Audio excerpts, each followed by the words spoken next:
সাহাবী আবার প্রশ্ন করলেন তারপরে কার? আল্লাহ রাসূল বললেন তোমার মায়ের খিদমত করবে। এরপর আল্লাহ ওই সাহাবী আবার বললেন ইয়া রাসূলুল্লাহ তারপরে কার খিদমত করব?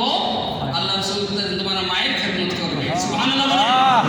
কয়বার হলো? তিনবার। এর পরে সাহাবী আবার মনে তার প্রশ্ন জাগলো আরো কার কথা বলেন কিনা দেখি। তিনি আবার প্রশ্ন করলেন ইয়া রাসূলুল্লাহ তারপরে কার খিদমত করব? আল্লাহ রাসূল বললেন তোমার বাবার খিদমত করবে। সুবহানাল্লাহ। চতুর্থ নম্বরে 4 নম্বরে এই বাবার কথা বলেছেন। এজন্য সন্তানের প্রতি মায়ের অবদান বেশি না কম? কি বলেন বেশি না কম? কিন্তু সেই মাকে আজকে অবহেলায় ফেলে রাখে অনেক সন্তান, এরকম আছে কি নয়? তাদের প্রতি আল্লাহ পাকের সম্পদ আসবে, লানত আসবে। নাউযুবিল্লাহ বলেন।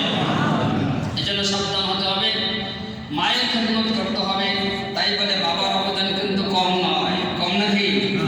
মা ঘরে থাকেন, বাবা অনেক কষ্ট করে সকালে যায়, সন্ধ্যায় আসে, রাত্রে আসে, সারাদিন কষ্ট করে ব্যবসায় যায়, চাকরিতে যায়, সে অর্থ জোগায়, মাসের থেকে কিছু টাকা পায় বা দৈনন্দিন মজুরিতে খাটে, তারপরে তার ঘর সংসার চলে, সন্তানের খেদমত হয়, ওই মায়ের খেদমত হয়। ঠিক কিনা কথা? বাবার অবদান কিন্তু কম নয়। কিন্তু বিশ্বনবী মায়ের মর্যাদা বেশি দিয়েছেন। বিশ্বনবী বলেছেন তোমার মায়ের পায়ের নিচে তোমার জান্নাত। সুবহানাল্লাহ বলেন। এর অর্থ কি মায়ের পা কাটলে কি জান্নাত বের হবে? না। মায়ের খেদমত যত বেশি করবেন, মায়ের সেবা যত বেশি করবেন, আল্লাহ পাক ওই সন্তানের জন্য জান্নাত নির্ধারণ করে রেখে দিবেন। বলুন সুবহানাল্লাহ।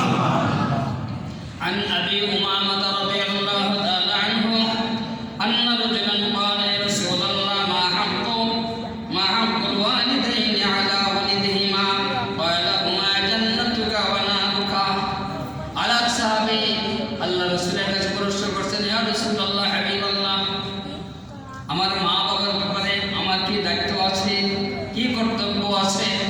আল্লাহ রাসূল সংক্ষেপে জবাব দিয়ে দিলেন, বললেন যে তোমার মা তোমার বাবা তোমার জন্য জাহান্নাম, আর তোমার মা বাবা তোমার জন্য হচ্ছে জান্নাত বেহেশত। বলুন সুবহানাল্লাহ। উত্তর সংক্ষেপ, ব্যাখ্যা কি অনেক বড় না? অনেক ব্যাপক ব্যাখ্যা। এজন্য আমরা সংক্ষেপে যেন বুঝি নেই, মা বাবাকে যদি খুশি রাখতে পারেন, সন্তুষ্ট রাখতে পারেন, খুশি হবেন কে? আল্লাহ। আর জোরে বলেন কে খুশি হবেন? আল্লাহ। আর যদি মা বাবা বেজার থাকে, তাদের যদি সন্তুষ্ট অর্জন করতে না পারেন, আল্লাহ নিজে বেজার হয়ে যাবেন। নাউযুবিল্লাহ। আল্লাহ বেজার হলে তার কোনো মাফ করার সুযোগ আছে? আর আল্লাহ রাসূল তার জন্য মাফ চাবেন না। আল্লাহ রাসূলের সাহাবী হযরত আলকামা রাদিয়াল্লাহু তাআলা আনহু, তিনি অত্যন্ত পরেজগার মুত্তাকি সাহাবী ছিলেন। সাহাবীরা সবাই তো মুত্তাকি, সবাই জান্নাতি। বলুন আলহামদুলিল্লাহ। তারপর আলকামা রাদিয়াল্লাহু তাআলা আনহু তার বিশেষ একটি গুণ ছিল, সেদিকে আলোচনায় যাব না। তিনি যখন শয্যাশায়িত হয়ে বললেন, মৃত্যু মুখে পতিত হলেন, আল্লাহ রাসূলের দরবারে খবর গেল। আল্লাহ রাসূল কয়েকজন সাহাবী পাঠিয়ে দিলেন যে আলকামাকে তালকিন দাও, কলেমার তালকিন দিতে থাকো, তাকে কলেমা পড়াও। সাহাবীরা আসলেন, আলকামার বিছানার কাছে শুয়ে বসে তারা কলেমার তালকিন দিচ্ছেন, কিন্তু আলকামার জবান দিয়ে কলেমা আসতেছে না। নাউযুবিল্লাহ বলবেন না? রাসূলের সাহাবী, রাসূল জীবদ্দশা আছেন, অন্যান্য সাহাবীদেরকে পাঠিয়েছেন, কিন্তু আলকামার জবান দিয়ে কলেমা আসতেছে না। আল্লাহ রাসূলের দরবারে খবর গেল। আল্লাহ রাসূল বললেন আলকামার বাবা অথবা মা কেউ আছে কিনা? খবর গেল আলকামার বাবা নাই, তার মা জীবিত আছে। আল্লাহ রাসূল সাহাবীকে দিয়ে সালাম পাঠালেন, বললেন যে আমার সালাম পৌঁছে দিবে। আলকামার মায়ের যদি ক্ষমতা থাকে, শক্তি থাকে, তাহলে আমার কাছে হাজির হতে বলবা, আর যদি আসতে না পারে আমি রাসূল তার কাছে চলে যাব। সুবহানাল্লাহ বলেন।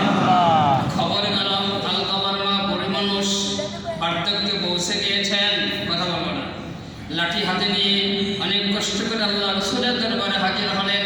বললেন আল্লাহ রাসূল বললেন আলকামার মা তোমার সন্তান কেমন, তোমার ছেলে কি অবস্থা? আলকামার মা জবাব দিলেন এক কথা, আমার সন্তান খুব ভালো, আমার ছেলে খুব ভালো, খুব মুত্তাকি, অনেক দানবীর, বেশি বেশি দান করেন। আল্লাহর হাবিব বললেন আমি সেটা জানতে চাই না, আমার সাহাবী আলকামাকে আমি চিনি, সে কেমন মানুষ আমি জানি, কিন্তু তুমি মা হিসেবে জবাব দাও তোমার কাছে কোনো অজুহাত আছে কিনা? সুবহানাল্লাহ বলেন। আলকামার মা এবার দুই চোখ দিয়ে পানি ছেড়ে দিলেন, দরদর করে চোখ দিয়ে পানি পড়ে গেল। আলকামার মা বললেন ইয়া রাসূলুল্লাহ হাবিবাল্লাহ আমার ছেলের মতো একটি ছেলে হয় না, সে অনেক ভালো মানুষ, কিন্তু যেদিন বিবাহ করাইলাম, বিবাহের পর থেকে আমার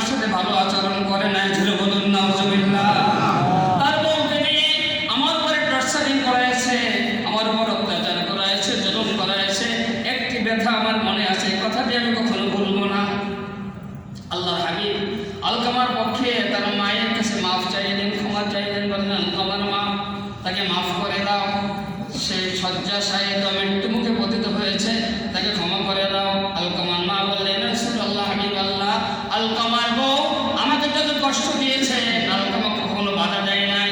এরকম বাধা না দেওয়ার সন্তান আমাদের সমাজে আছে কি নাই? আছে কি না? সাবধান হয়ে যাবেন, কোনো কাজে আসবে না। আপনার নামাজ, রোজা, হজ, যাকাত, ইবাদত, দান, সদকা কোনো কাজে আসবে না। আলকামার মাকে আল্লাহ রাসূল বললেন, তুমি ক্ষমা করে দাও। আলকামার মা বললেন, আমি ক্ষমা করতে পারবো না, আমার মনে অনেক কষ্ট, আমার মনে অনেক ব্যথা, আমি ক্ষমা করতে পারবো না। এবার আল্লাহ রাসূল বললেন, সাহাবীদেরকে বললেন, সাহাবীরা লাকড়ি নিয়ে আসো, শুকনা কাঠ নিয়ে আসো। আলকামার মা বললেন, ইয়া রাসূলুল্লাহ, লাকড়ি দিয়ে কি হবে, কাঠ দিয়ে কি হবে? আল্লাহ রাসূল বললেন, আগুন জ্বালাবো। আলকামার মা বললেন, কেন? বলছে, তুমি তখন তোমার ছেলেকে মাফ করবে না, এই ছেলে তো জাহান্নামের আগুনে জ্বলবে।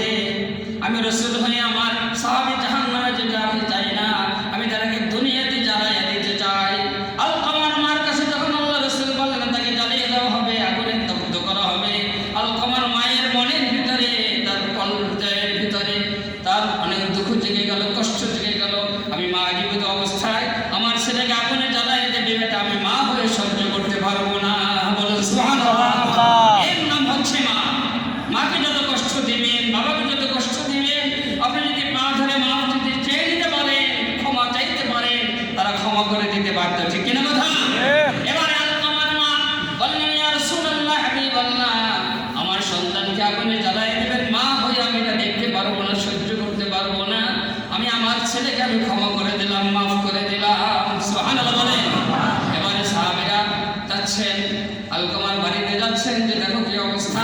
সাহাবীরা বলতেছেন, আলকামার ঘরে আমরা বসতে পারি নাই, আর ঘরের দরজায়, বাড়ির দরজায় যখন গেলাম, তখনই আলকামার জবান থেকে আমরা শুনতে পেয়েছি, লা ইলাহা ইল্লাল্লাহ, লা ইলাহা ইল্লাল্লাহ, লা ইলাহা ইল্লাল্লাহ, লা ইলাহা ইল্লাল্লাহ, লা ইলাহা ইল্লাল্লাহ, লা ইলাহা ইল্লাল্লাহ, মুহাম্মাদুর রাসূলুল্লাহ সাল্লাল্লাহু আলাইহি ওয়াসাল্লাম।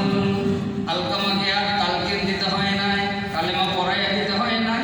মা যখন ক্ষমা করে দিয়েছেন, আলকামার জবান থেকে আল্লাহ পাকের পক্ষ থেকে কালেমা জারি হয়ে গেছে। বলুন সুবহানাল্লাহ। অতএব যারা মা বাবাকে কষ্ট দিয়েছেন, আজকে ওয়াদা করে যাবেন, মসজিদে গাউসুল আজম থেকে ওয়াদা করে যাবেন। মা বোনরা যারা আছেন, আপনাদেরকে আমরা দেখি না, আওয়াজ শুনছেন, অনেক মা বোন কষ্ট দেয়, আছে কিনা? মহিলারা মা বাবাকে কষ্ট দেয় না? মা বাবাকে কষ্ট না দিলে শ্বশুর শাশুড়িকে কষ্ট দেয়, আছে কিনা? আছে। সাবধান হয়ে যাবে। আজকে আমরা ওয়াদা করব, আমরা যতদিন বেঁচে থাকবো আমাদের মা বাবা, শ্বশুর শাশুড়িকে কষ্ট দিব।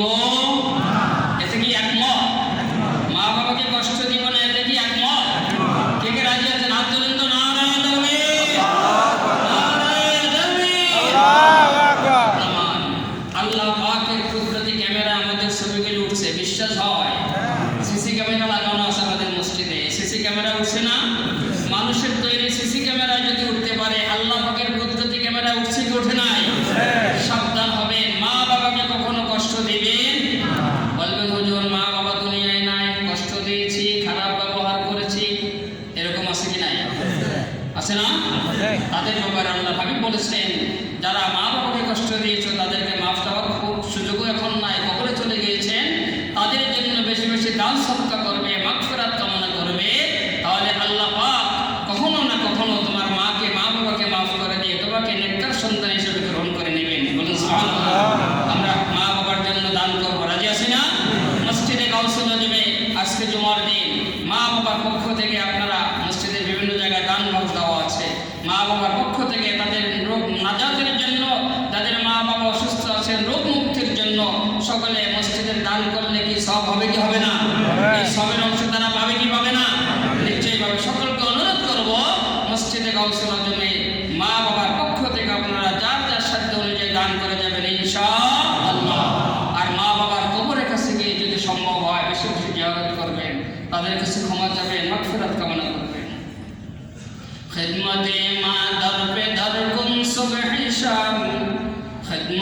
মা দর পে দর কুন সুবহ শাম তাকে বাসে দর্দ আলম নেক নাম।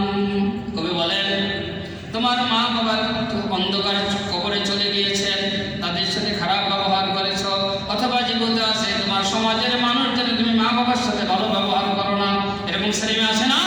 তাদের ব্যাপারে বলা হয়েছে এখন থেকে তুমি ভালো হয়ে যাও, মা বাবার খেদমত বেশি বেশি করো, তাদের মাগফিরাতের দোয়া করো, তাদের কবর জিয়ারত করো, তুমি সুন্দর সুন্দর আমল করো, নেক আমল করো, যাতে সমাজের মানুষ তোমাকে আগের মতো না জানে, সমাজের মানুষজন বলে না এই ছেলেটা আগের চেয়ে ভালো হয়েছে, এই মেয়েটা আগের চেয়ে ভালো হয়েছে, এরকম আমল করা যায় না? যদি এরকম আমল করতে পারে সমাজের মানুষ আপনাকে আগের মতো খারাপ বলে না, তারা বলে না মা বাবাকে আগে কষ্ট দিয়েছে, বারবার তাদের কবরের কাছে যায়, জিয়ারত করে, মাগফিরাত কামনা করে, দান করে, তাদের গাড়ি বাড়ি যাওয়া রাখে যাওয়া সম্পদ থেকে দান করতেছে, তখন সমাজের মানুষ বলে না ছেলেটা আগের চেয়ে পরিবর্তন, মেয়েটা আগের চেয়ে পরিবর্তন, ভালো হয়েছে, নেককার হয়েছে। এরকম যদি বলতে থাকে তাহলে আল্লাহর হাবিব বলেছেন তাহলে তুমি আল্লাহ পাকের কাছে নাজাত পেয়ে যাবে। বলো না আমিন। আলহামদুলিল্লাহি রাব্বিল আলামিন। মহামারী করোনার ব্যাপারে সারা বিশ্ব আতঙ্কিত, তার মাঝেও আমরা কিছু স্বস্তিদার আশ্বাস পেয়েছি, সেটা হচ্ছে করোনা ভাইরাসের কি আছে ভ্যাকসিন আসছে, তাই না? বাংলাদেশে আসছে, বিভিন্ন রাষ্ট্রে চলছে। আমরা আশা করবো এই ভ্যাকসিনে আমাদেরকে উদ্ধার করবে না। উদ্ধার করবেন কে? আল্লাহ। বলেন কে উদ্ধার করবেন? আল্লাহর কাছে ফিরে আসতে হবে। এই জন্য আল্লাহ পাক বলছেন সুম্মা ইলাইহি তুরজাউন। আল্লাহ পাক বারবার বলছেন আমার কাছে ফিরে আসবে, আল্লাহর কাছে ফিরে যেতে হবে। আমরা কামনা করব, আমরা ভরসা করব কার উপরে? ভ্যাকসিনের উপরে নয়, ঠিক না কথা? কারণ করোনার এখন যারা বৈজ্ঞানিক ডাক্তারি সায়েন্স তারা গবেষণা করে দেখেছেন করোনার বারবার তার গতিবিধি পরিবর্তন হয়ে যায়, আকৃতি পরিবর্তন হয়ে যায়। তাহলে ভ্যাকসিন একটাকে কেন্দ্র করে তৈরি করা হলো, তার গতি যদি আলাদা হয়ে যায়, তার রূপ যদি আলাদা হয়ে যায়, ভ্যাকসিনে কাজ নাও হতে পারে, ঠিক না কথা? অতএব ভ্যাকসিন আমরা নিব, কিন্তু ভরসা কার উপরে? আল্লাহর উপরে ভরসা করবো। আল্লাহ রাব্বুল আলামিন আমাদের দেশকে, আমাদের বাংলাদেশকে, গোটা বিশ্বকে যেন আল্লাহ পাক এই মহামারী করোনা থেকে আল্লাহ পাক হেফাজত করেন, মুক্ত করে দেন। বলুন আমিন। আখির দাওয়ানা আলহামদুলিল্লাহি রাব্বিল আলামিন। দরুদ শরীফ পড়ুন। আল্লাহুম্মা সাল্লি